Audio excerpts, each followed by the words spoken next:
All right, guys, let's finish it up here and focus in on the sleeper team in the Big Ten. We just went with teams that we would bet the house on, but who's that sleeper team for you, Jeff? We got about 4 minutes left, so let's finish it off with some of our spiciest take. A team that could really open up some eyes.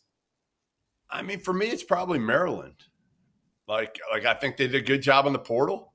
You know, Gillespie's going to be really good. He was the best Belmont transfer and one of the more underrated transfers coming over. And then you add Derek Queen, like who is – I saw him a couple summers ago, a few times in person, and man, he's your old school big. That's the only thing I wonder is like, how do he and Reese play together? But Derek Queen is an elite passing big man, not good, elite, great hands, great feet, below the rim guy. You know, he's not what a lot of people want right now. But I'll tell you what, like those two.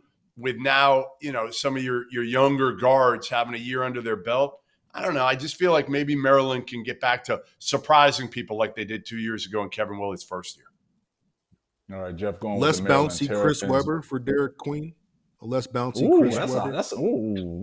I like that. Ant. I see where you're going with that. Okay. All right. What about you, Ant? Who's that sleeper team that you have? Iowa.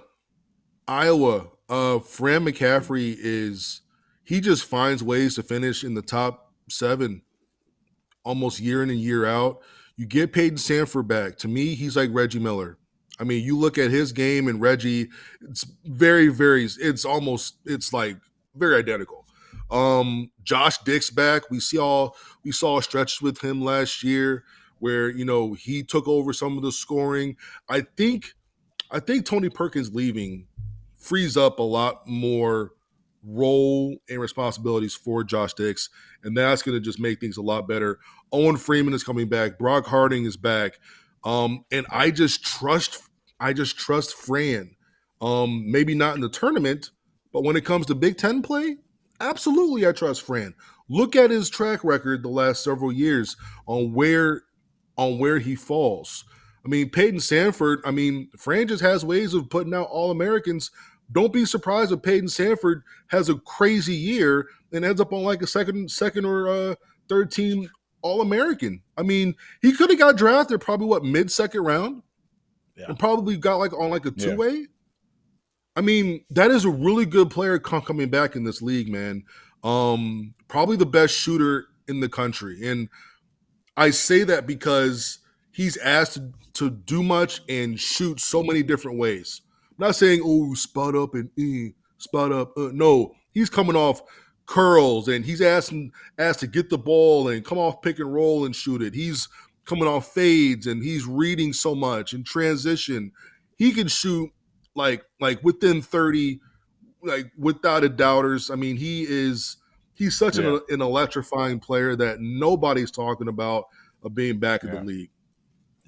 All right, Jeff going with Maryland. Ant is going with the Iowa Hawkeyes. Mike, who do you got? You went with Big Ten to bet the house on a plus 900. Those odds on BetMGM with that Big Ten championship future. But who's that sleeper team for you, Mike, that really catches your eye? Yeah, my sleeper team coincides with my biggest gripe looking at this preseason poll, and it's the disrespect for the Northwestern Wildcats. I don't understand why there is this criteria. There's a different criteria for different teams.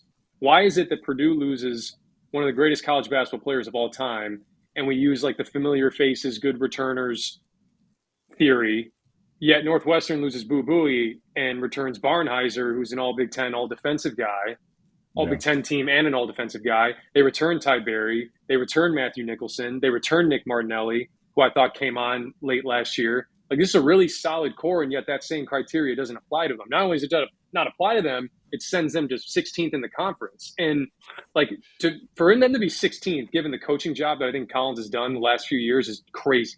And yet it keeps happening. They were picked 8th last year. They finished tied for 3rd. They were picked 13th 2 years ago. They finished tied for 2nd.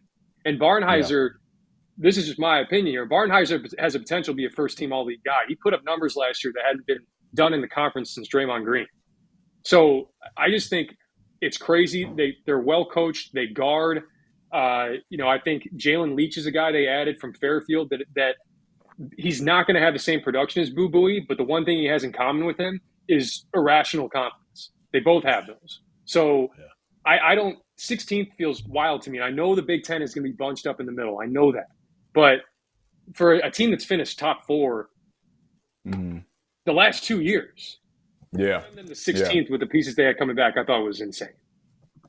Especially, and then this goes back to another tie that I have in the Big Ten. Their defensive coach, Chris Lowry, my former head coach at Southern Illinois University, the first guy and coach in Big Ten history to win the Howard Moore Defensive Coach of the Year in the league. So with that, along with the players they have coming back, Mike, I love you talking your shit because that is real with this Northwestern team.